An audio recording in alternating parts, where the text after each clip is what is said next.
లో మనకు కనబడే సంఘము దేవుని సంఘము. और इसलिए प्रेरित के काम में जो कलीसिया दिखाई देती है वो मसीह की कलीसिया है। నువ్వు ఏ ఊర్లో అయినా ఉండు, आप किसी भी गांव में क्यों ना रहे, నిజమైన దేవుని సంఘాన్నే వెంబడించాలి. और जो जीवित कलीसिया है उसी का आप अनुसरण करें మరొక సంఘాన్ని వెంబడించబాకు. और किसी और कलीसिया में न जाएं। రకరకాల సంఘాలు వచ్చినవి ఇప్పుడు. अभी आज के समय में बहुत सारी ऐसी कलीसियाएं आई हैं ఎవరు పడితే వాళ్ళు సంఘాలను ఏర్పాటు చేస్తున్నారు. और देखिए जिसको जो समझ में आया उस प्रकार से कलीसिया को बना रहा है। ఇది దేవుని సంఘం అని నువ్వు వెళ్ళి మోసపోవద్దు. और ये प्रभु की कलीसिया है ऐसा धोखा आप मत खाइए। కనుక దేవుని యొక్క సంఘం అనేది ఒక ప్రత్యేకత కలిగినది. और परमेश्वर की जो कलीसिया है वो अलग या प्रत्येक रहती है। కనుక మనం ప్రభు బలలో పాలు పంపులు పొందే సమయంలో మత్తయి సువార్త ఈ మాటకు వద్దాం. మత్తయి సువార్త और एक बात को हम पढ़ेंगे 16వ అధ్యాయం मत्ती रचित सुसमाचार 16वां अध्याय 18వ వచనం. 18वां वचन। మత్తయి సువార్త 16వ అధ్యాయం 18వ వచనం. मत्ती रचित सुसमाचार 16वां अध्याय उसका 18वां वचन। మరియు నువ్వు और मैं भी పేతురువు, तुझसे कहता ఈ हूँ బండ कि మీద तू నా पतरस है, సంఘమును కట్టుదును, और मैं इस పాతాళ पत्थर లోక पर ద్వారము अपनी దాని कलीसिया ఎదుట बनाऊंगा। నిలువు. अधोलोक ఈ के- సంఘము దేవునిది. और ये कलीसिया प्रभु की है। నేను ఈ మధ్య ఒక వీడియో చూసినాను. इस समय में मैंने एक वीडियो को देखा।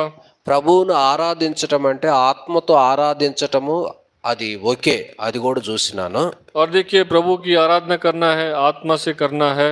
కానీ ఇప్పుడు అట్లా కాదు. అప్పట్లో యేసన్న గారు ఉన్నారు, చాలా మంచి పరిచర్య చేసినాడు. భక్సింగ్ గారు ఉన్నారు, చాలా మంచి పరిచర్య చేసినాడు. ఇంకా కొంతమంది దైవ సేవకులు ఉన్నారు, పర్వాలా, వారు నమ్మకంగా పరిచర్య చేసినారు. देखिए प्रभु के दास जो ऐसना हो या बक्सिंग अंकल हो, बहुत सारे ऐसे लोग थे, उन्होंने प्रभु के लिए अच्छी सेवकाई को किया। కానీ ఇప్పుడు కొంతమంది క్రొత్తగా సంఘాలు ఏర్పాటు చేస్తున్నారు. और जो अभी के जो समय के लोग हैं वो नई नई कलीसियाओं को बना रहे हैं। అరే వాళ్ళ వీడియో చూస్తే నాకు అనిపించింది, ఏంట్రా యవనస్తుల్ని ఎంత పాడు చేస్తున్నారు ఏందనిపించింది. और उनकी जो वीडियो को जब मैं देखा, मैंने कहा कि नौजवान लोगों को क्यों इतना बर्बाद कर रहे हैं। సంఘంలో తీన్ మారు డ్యాన్స్ చేస్తున్నారు. और देखिए कलीसिया में जो है 3 मार जो डांस हो रहा है। ఇంకా ఆ యాక్షన్లు నేను చూపించకూడదు, చూపించను. और कि वो एक्शन हमें नहीं देखना चाहिए। ఆ రెండు చేతులు పైకెత్తి రాజకీయ నాయకులు చేస్తారు చూడు. అరే ఎంత భయంకరంగా సంఘాన్ని పాడు చేస్తున్నారు. देखिए कलीसिया को कितने प्रकार से वो लोग नष्ट कर रहे हैं। మా పరిశుద్ధాత్మతో ఆరాధన చేయటం అంటే ఒక పద్ధతి ఉంది. ఆరాధన చేసే పాటలు పాడేవాళ్ళు, ఆత్మతో పాడేవాళ్ళు, ఆత్మతో ఆరాధన చేసేవాళ్ళు, అది కాదంటలేదు.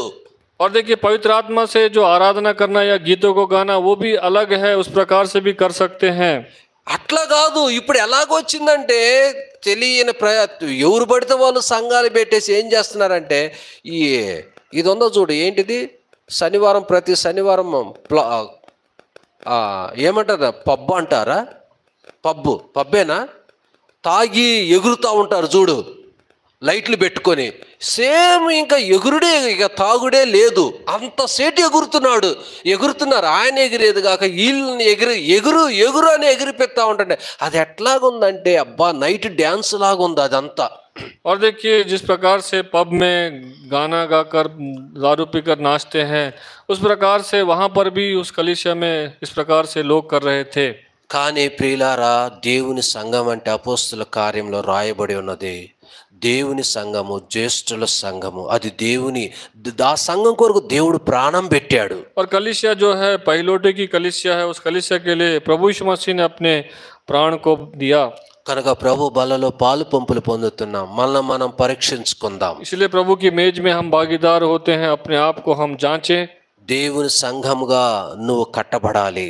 हम कलीसिया के रूप में, प्रभु की कलीसिया के रूप में बनाए जाएं। నీ ద్వారా ప్రభు సంఘం కట్టబడాలి. आपके द्वारा प्रभु की कलीसिया का निर्माण हो, దాని కొరకే నువ్వు ఒక పేతురులాగా ఉండాలి. उसके लिए आपको एक पतरस के समान होना चाहिए। ప్రభు కొరకు ఒక రాయిగా నువ్వు ఉండాలి. प्रभु के लिए एक पत्थर के समान आप होना चाहिए। ఆ రీతిగా దేవుడు నిన్ను నన్ను సిద్ధపరచును. उस प्रकार से प्रभु आपको और मुझे तैयार करे। ప్రార్థన చేస్తాం. प्रार्थना करें।